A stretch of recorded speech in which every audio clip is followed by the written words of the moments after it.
La pépère qui sévit en Belgique depuis le mois de septembre 2018, l'expansion est toujours aussi importante sur l'ensemble de la Belgique. Alors, grâce à la réactivité des Belges, mais aussi et surtout du ministère de l'Agriculture français, une double clôture a donc été posée.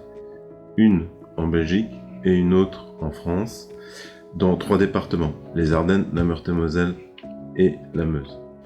Alors, on constate bien, en analysant les cartes sur les derniers cas trouvés, que grâce à ces clôtures, le phénomène a donc été arrêté du côté français pour ces 3 départements.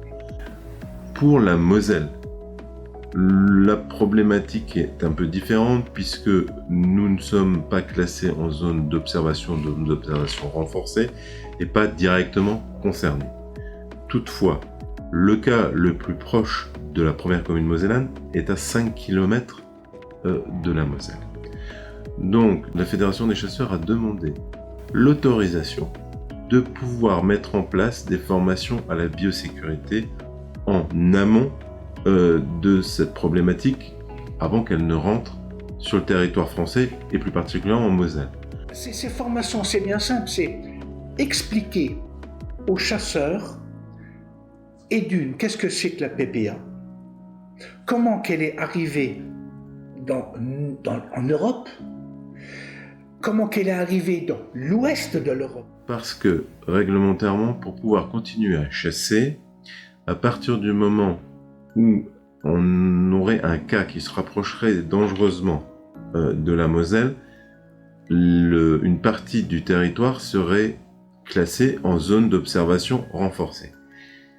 À partir du moment où un territoire est classé en zone d'observation renforcée, il est donc nécessaire que le chasseur ait suivi une formation à la biosécurité pour pouvoir continuer à chasser sur son territoire. Donc nous avons réalisé un grand nombre de formations, notamment sur l'arrondissement de Thionville, sur le nord de l'arrondissement de Metz et sur une partie de l'arrondissement de Boulay-Forbach, en gros une zone qui se situe au nord de l'autoroute A4. Nous avons formé plus de 1300 chasseurs pour se préparer à une éventuelle arrivée de ce virus de la PPA. 4 cas de sanglier.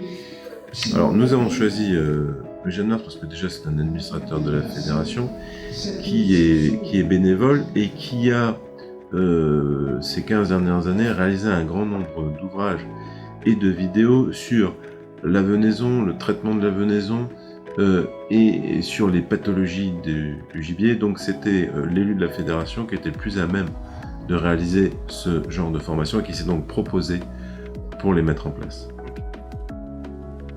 Nous avons été très agréablement surpris par la mobilisation des chasseurs sur ce sujet. Les formations ont été très vite remplies. Encore une fois, on a vu que les chasseurs, sur des sujets d'importance comme celui-ci, savent se mobiliser très rapidement, puisque nous avons mis les formations en place en moins de 10 jours. Et on a étalé ces formations sur une période d'à peu près d'un mois et demi. Et toutes les formations ont été complètes. Et nous avons encore, à ce jour, des personnes sur liste d'attente pour refaire des formations. La peste porcine classique, il y a des vaccins. Il y a quelque chose contre. La peste porcine africaine, non. Ils avaient entendu parler de la PPA. Ils ne savaient pas trop ce que c'était.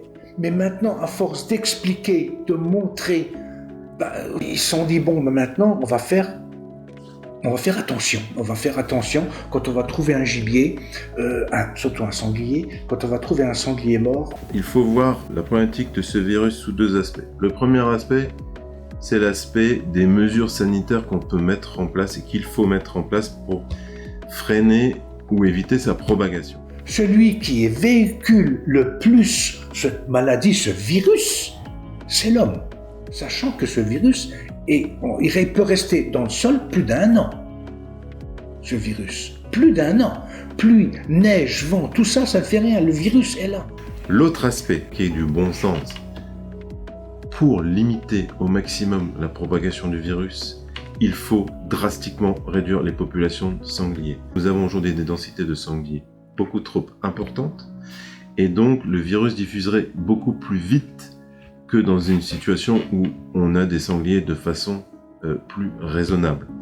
Les chasseurs prélèvent en Belgique à peu près 30 000 sangliers. Il faut savoir que si on prend la Moselle, la Meurthe-et-Moselle, la Meuse et les Ardennes, c'est-à-dire les départements qui touchent ce problème qu'il y a actuellement en Belgique, nous prélevons actuellement plus de 65 000 sangliers. 30 000 en Belgique, 65 000 sur 4 départements.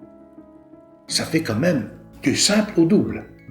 On a vraiment voulu réagir le plus rapidement possible à la problématique de ce virus.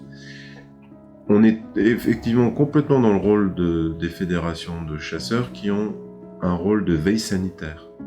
Tous les chasseurs qui chassent sur les lots donc concernés seront formés.